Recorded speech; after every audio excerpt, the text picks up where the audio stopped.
प्रणाम श्रीमद् भागवत प्रणाम मेरे सभी गुरुजनों को। ओम श्री चिन्मय सद्गुरुवे नमः। लव यू मां।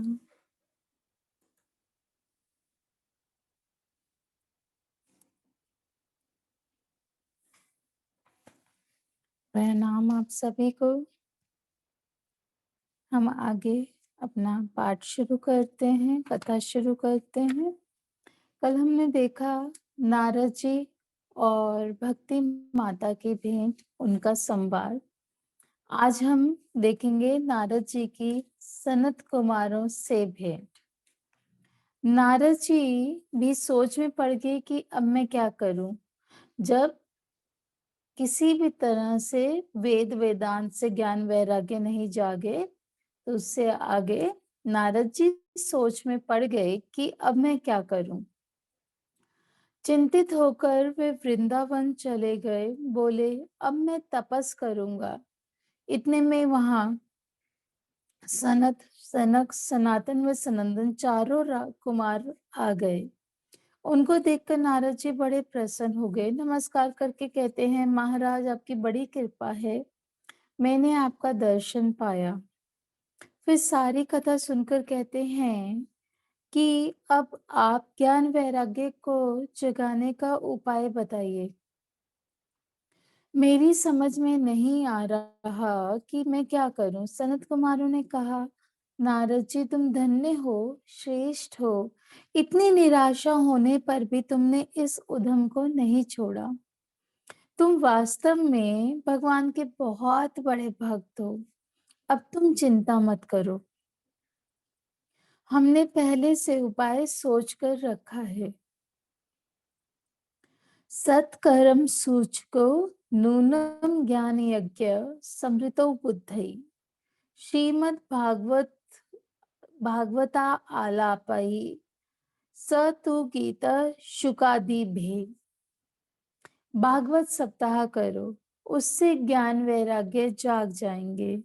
बोले इसकी दवाई पहले से ज्ञात है। कभी कभी कोई रोग हो जाता है और उसकी दवाई मालूम नहीं होती। हम डॉक्टर के पास जाते हैं और वह हमें कहीं और भेज देता है, परंतु रोग कहीं भी ठीक नहीं होता। कोई जानकार आकर कहता है, तुम्हारे घर में तुलसी का पौधा है कि नहीं, बस उसका काढ़ा पी लो। कभी कभी उपाय इतना सरल होते हुए भी हमें ज्ञात नहीं होता और हम दूसरे बड़े बड़े उपाय करते रहते हैं, ऑपरेशन आदि कराने चले जाते हैं। बोले तुम भागवत सप्ताह करो, तुम्हारा कार्य संपन्न होगा। जिस प्रकार सिंह की गर्जना से जंगल के छोटे छोटे प्राणी, श्रृंगाल आदि सब भाग जाते हैं, उसी प्रकार भागवत श्रवण से कली के सभी दोष भाग जाते हैं। यहाँ नारद जी ने बहुत बढ़िया प्रश्न पूछा है। वे सनत कुमारों से कहते हैं, ये बात मेरी समझ में नहीं आती। आखिर भागवत वेद वेदांत से अलग बात तो बताता नहीं। भागवत के समस्त श्लोकों में वेदांत ही बताया गया है, तब वेद से बढ़कर भागवत की ऐसी क्या विशेषता है? क्या भागवत में ऐसी कोई नई बात बताई गई है जो वेदों में नए हो? तो सनत कुमारों ने कहा, बात तो तुम ठीक कहते हो। भगवान ने भागवत में वेदांत ही बताया है, तथापि भागवत की विशेषता ऐसी है कि जैसे आम्रफल में आम के पेड़ का ही रस व्याप्त होता है, उसमें दूसरी कोई चीज नहीं होती, तथापि आम का स्वाद तो फल में ही आता है, पेड़ के दूसरे किसी भाग में नहीं आता। आगे निरूपण आता है कि निगम कल्पतरो गलितम फलम, यह भागवत वेद रूपी कल्प वृक्ष का पका हुआ फल है जो स्वयं गिरा है। देखो पेड़ का ही सार फल में होता है, लेकिन पेड़ में और फल में अंतर होता है कि नहीं? और जैसे दूध से ही घी बनता है, लेकिन दीपक जलाना हो तो घी के स्थान पर दूध डालेंगे तो दिया जलेगा क्या? दूध से ही घी बनता है, लेकिन घी की अपनी अलग विशेषता है। इसी प्रकार गन्ने का जो रस है वह गन्ने से अलग है। इक्षुनामपि मध्यान्तं शर्करा व्याप्य तिष्ठति। पृथग्भूता च सा मिष्टा तथा भागवती कथा। गन्ने में जो शक्कर है वह पूरे गन्ने में व्याप्त है, लेकिन गन्ने का सारा ही पाक मीठा है क्या? नहीं। गन्ने से जब रस को अलग करके शक्कर बना लेते हैं, तो उस शक्कर का स्वाद कहीं से भी लें वह मीठा ही होता है, उसमें रस होता है। इदं भागवतम नाम पुराणम ब्रह्म संहितम भक्ति ज्ञान विरागा नाम स्थापनाय प्रकाशितम। इस भागवत के विषय में एक बहुत ही बढ़िया बात कही गई है। ये भागवत कथा क्या है? बोले ब्रह्म के समान है।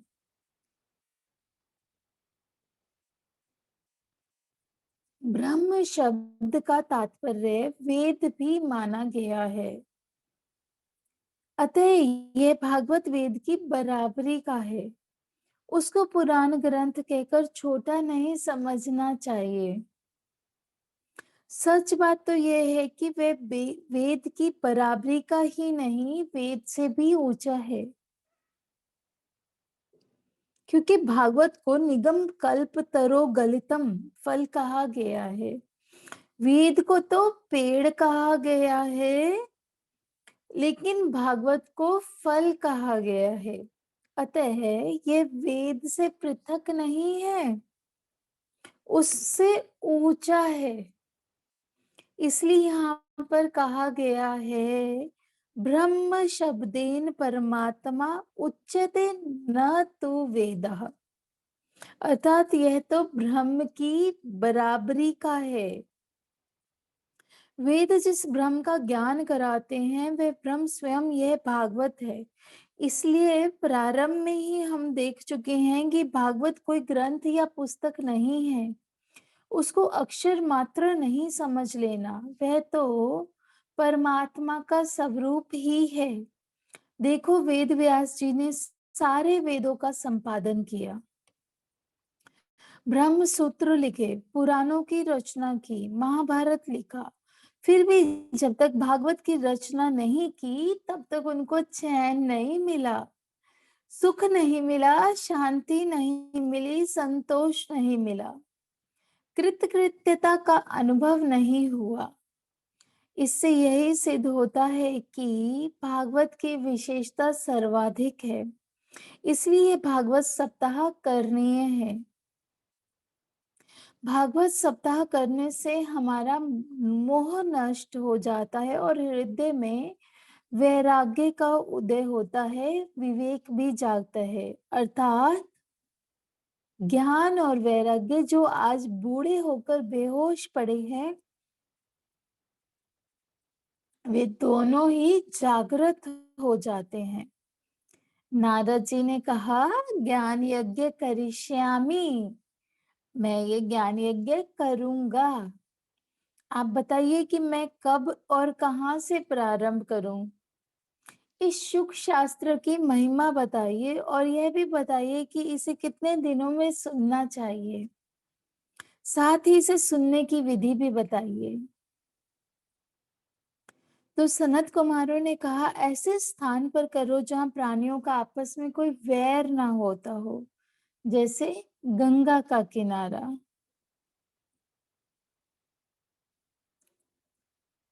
एक बात यहाँ मेरे मन में आती है कि जब भी हम भागवत कथा सुने, आप अपने आंखें बंद करके ऐसे ही सोचें कि जैसे आप गंगा किनारे बैठे हैं और भागवत कथा का अनुभव आपका इसके जो ये अमृत है, इसका रसस्वादन अलग ही हो जाएगा। सो आप सब ऐसा ही फ़ील कीजिए कि आप गंगा जी के किनारे बैठे हैं।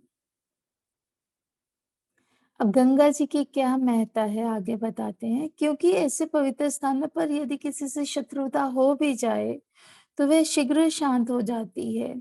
अब जैसे ही उन्होंने गंगा जी के किनारे पर भागवत कथा करने का निश्चय किया, तो उसका परिणाम हुआ कि श्री भागवत पीयूष पानाय रस लंपटः धावन्तो अपयायुः सर्वे प्रथमं ये च वैष्णवा।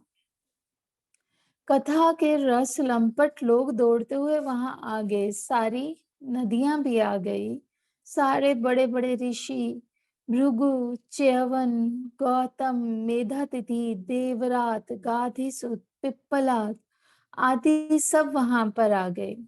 सारे के सारे वेद शास्त्र पुराण और उनके अधिष्ठाता देवता भी आ गए और वहां पर जय जयकार होने लगा। देवता लोग फूल बरसाने लगे और फिर सनत कुमार कथा कहने लगे। कथा कहने के लिए वे आसन पर बैठ गए। उन्होंने सबसे पहले भागवत महात्म्य बताना प्रारंभ किया। तावत् संसार चक्रे अस्मिन् भ्रमते अज्ञानतः पुमान् यावत् कर्णगता नास्ति शुक शास्त्र कथाशनम। कहते हैं तभी तक लोग संसार में भटकते रहते हैं जब तक उनके कान में भागवत कथा नहीं पड़ी हो। एक बार भागवत कथा सुन लें तो उसको सुन लेने मात्र से ही ये भ्रमण भटकना बंद हो जाता है। बहुत बड़े बड़े शास्त्र पढ़ने की भी कोई जरूरत नहीं है। आजन्म मात्रम अपि येन शिठेन किंची चित्तम विधाय सुख शास्त्र कथा न पीता चांडाल वच्च खरवदत तेन नेतम मिथ्या सब जन्म जननी जनी दुख भाजा। जिन्होंने जन्म लेकर एक बार भी भागवत कथा नहीं सुनी, उन्होंने अपनी माँ को बहुत कष्ट दिया और उसका यौवन हर लिया। उनका जीवन गधे घोड़े से भी निकृष्ट है। धिक्तम नरम पशु समम भुवि भार रूप मेवम वदंती दिवी देव समाज मुख्य। ऐसे लोग पशु के समान हैं। अंतर इतना है कि उनके सींग और पूंछ नहीं है, लेकिन हैं पशु के जैसे ही। एक शास्त्र में तो यहाँ तक कहा गया है कि वे पशु से भी गए बीते हैं। बोले एक और अंतर यह भी है कि पशु घास खाते हैं और आदमी घास नहीं खाता, ये घास नहीं चरता।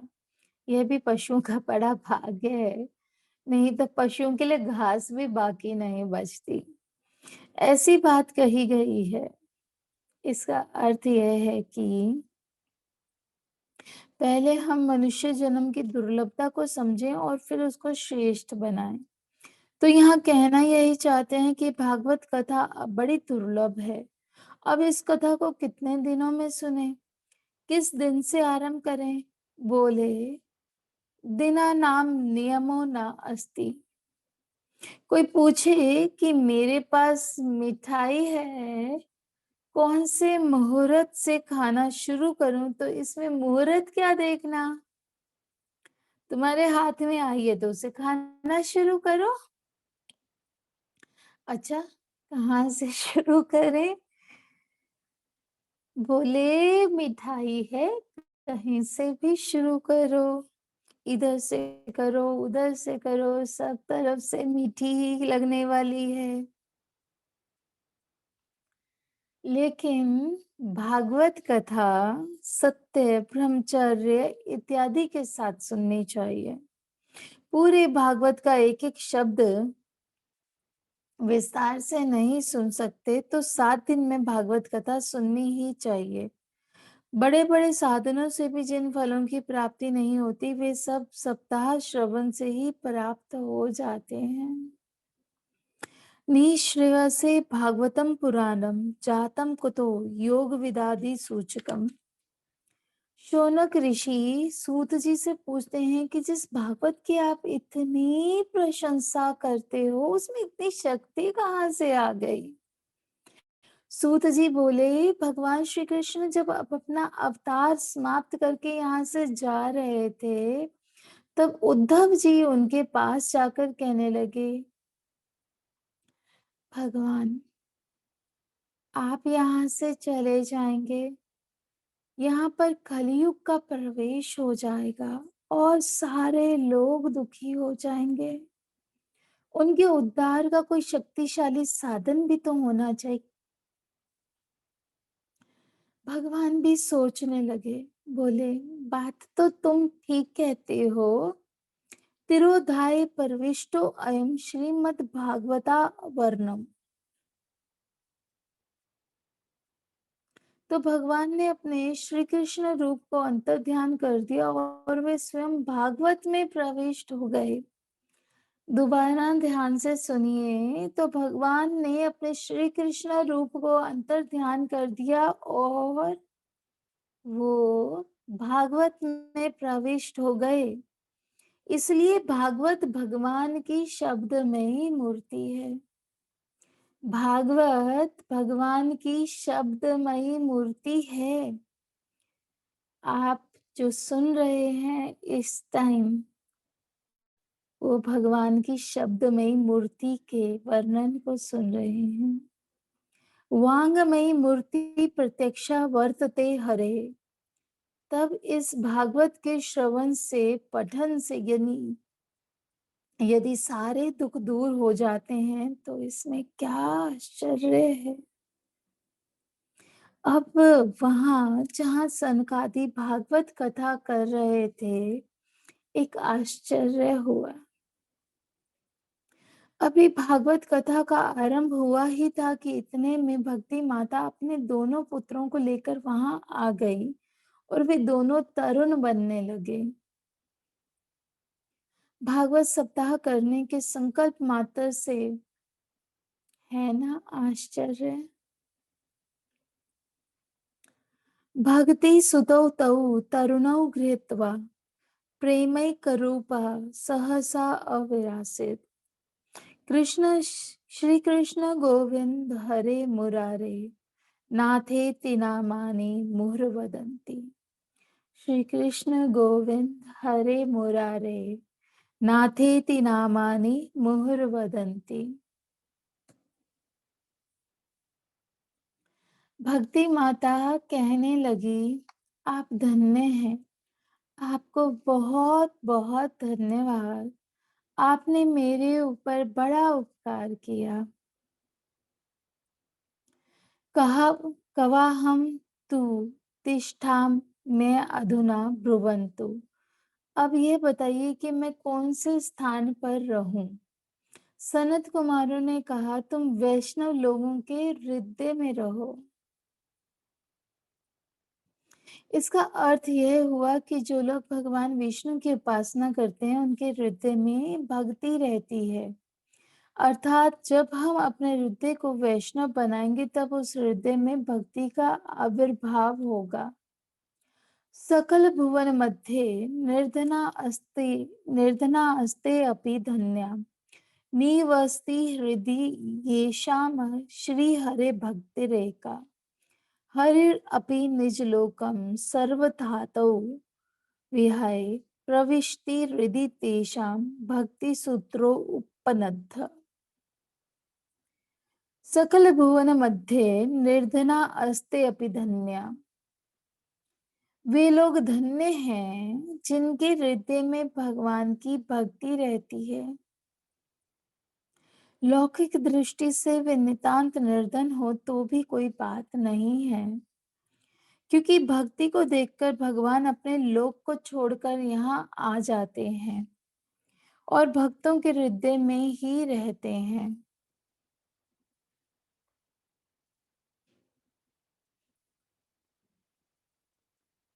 भक्ति सूत्र से बंधे रहते हैं। जब भगवान श्री कृष्ण ने देखा कि उस सभा में सबके हृदय में भक्ति छा गई है, तो वे स्वयं सबके हृदय में प्रकट हो गए।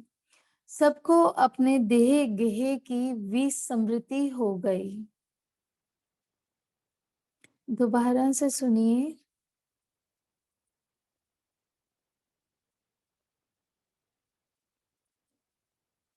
वे लोग धन्य हैं जिनके हृदय में भगवान की भक्ति रहती है।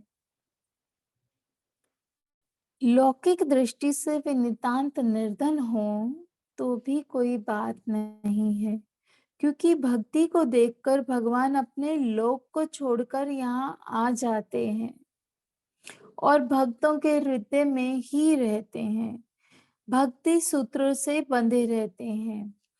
जब भगवान श्री कृष्ण ने देखा कि उस सभा में सबके हृदय में भक्ति छा गई है, तो वे स्वयं सबके हृदय में प्रकट हो गए। सबको अपने देह गेह की विस्मृति हो गई। आगे श्री भागवत कथा श्रवण की महिमा बताई गई है, जिसे हम कल देखेंगे। तब तक हम सब अपने हृदय में विराजमान भगवान श्री कृष्ण का ध्यान करें, उसे ध्यान में रहें। इसी के साथ आप सबको प्रणाम। धन्यवाद।